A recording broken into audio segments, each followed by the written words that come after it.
Homo sapiens, which means us. We are all Homo sapiens.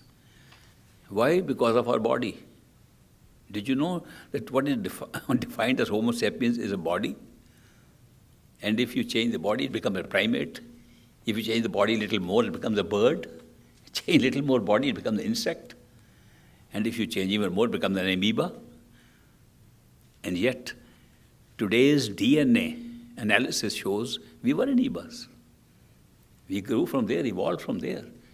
The evolution of the bodies has taken place from one small form up to a more evolved form, a form in which there are more molecular structure, more molecules, more different kinds of molecules than they were in the original ones. In terms of the functionality of these forms, yes, a tree or a plant functions very differently in its conscious state than a human being. In between, there are so many other forms.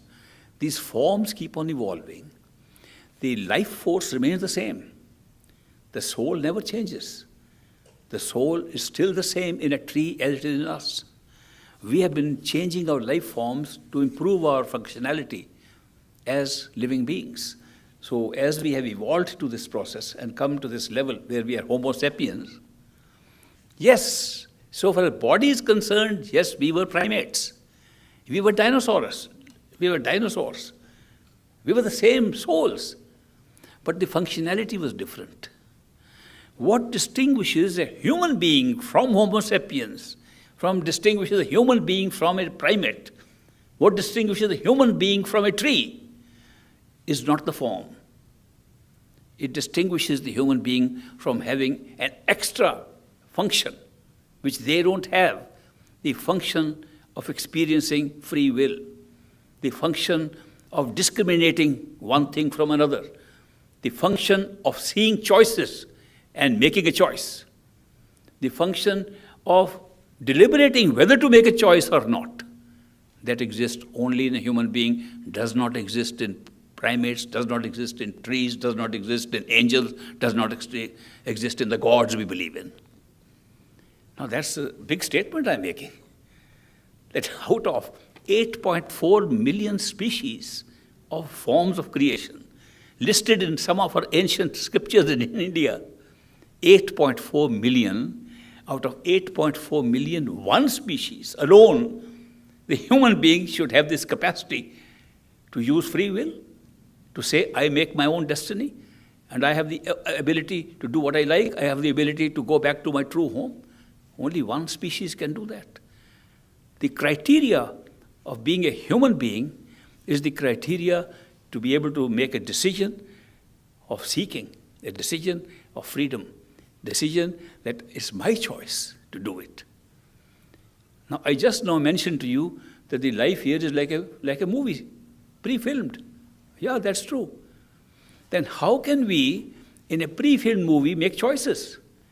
If everything is already predetermined, how can we make choices? If you try to make a choice, you'll only choose what's already filmed. The reason is we do not make choices. We think we do. We believe we do. We experience we do. And that experience of doing that we are making choices is free will. There's no real free will. What we call free will is the experience we are having. Now imagine, why are we having that experience? Because we are ignorant. Totally ignorant of what's going to happen the next moment. Totally ignorant of the script of the movie. Totally ignorant of when it was filmed, where it was filmed, where it was packed, where it exists, where it's operating from, where are the projectors projecting it. Unaware of all that, totally ignorant people, we have free will. Because it's in the script that it says, you will be seeing these choices and you will make this choice. So it looks like we are making the choice now. And we don't know what the different options were. The truth is that when the whole thing is prefixed, the ability to have this experience that you cannot see what's ahead, you cannot know what the future is, and then you think you are now deciding what the future is, and as an actual experience it looks like free will, this unique function is only available in a human being. And as of today, the human being has the form of a Homo sapiens. It does not mean it always had a form of Homo sapiens. We had other forms too. We had forms of fish. We had forms of amoebas. We had forms of dinosaurs. We had forms that lived millions of years ago. There was a difference amongst millions of dinosaurs roaming on this planet on which we are sitting today. Some were human. How they distinguish between each other? The one that were human had free will. The other didn't. Others acted on instincts. When a living form acts on instinct like an animal, then they do what the instinctive programming does. They never get a choice to say, should I or should I not do it? No cat and dog ever does that. They act immediately according to the instincts that has been programmed. No tree can do it. No other form can do it.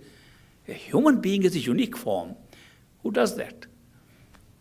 Why was this special function given to a human being? Why couldn't we just be living merrily, going along the program already that we know of, like the angels do? In the astral plane, go there, you have no free will either. Human beings lose their free will when they go higher up, and the only time then they get back the free will is when they reach their true home and find it was their free will that created all the will, including the free will of a human being. In between, you get all the knowledge of the future. And today, supposing you knew the entire future, your free will disappear in one moment. Ignorance is bliss right here. Ignorance is making us feel, oh, we are makers of our destiny. Great. But it's good experience, like every other experience is. If we can experience illusion as reality, what's wrong with experiencing an unreal free will as real free will? Nothing wrong with it. That's exactly what we are doing. And that is why the form of the Homo sapiens, which is our current form, that we used to have animal-like bodies, we moved forward, and gradually through various changes in form, we came to this upright form. It's just the same thing, but free will was there all the time. And because there was free will, they were seekers. And because they were seekers, they were perfect living masters in the same forms which the seekers were. At all times, these perfect living masters have come in the forms of their seekers. And so, this is more sublime. The sublime part is not that there was no evolution of the form. The sublime part is that as the forms changed, the continuity of the human being remained all the time. Even in the form, there's dispute even about the form. According to Charles Darwin, he laid down a timetable to show how we evolved. And he put in the first original declaration he made of the origin of species, he put us at only 50,000 years old. Then he had to advance a little more. Then came a family called Mr. Leakey's family. They worked in Africa, and they began to dig and find fossils. So they found the fossils, and from that they were able to discover the remains of beings that had the same form too.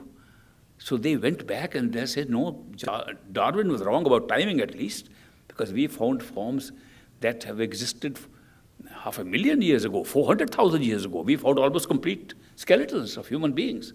And we have radio tested them, they are 500,000 years.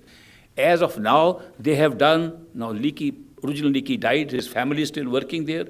They found forms which 10 million and 20 million years ago, and they are the same forms. So even on the evolution of the Homo sapien as a form, we are not very sure when it came. But the human being has been there all the time since the black hole burst forth and brought this whole creation here. And the black hole is just another way of saying there's a process of dissolution and process of creation that's going on continuously. It's not a one-time event. Thank you.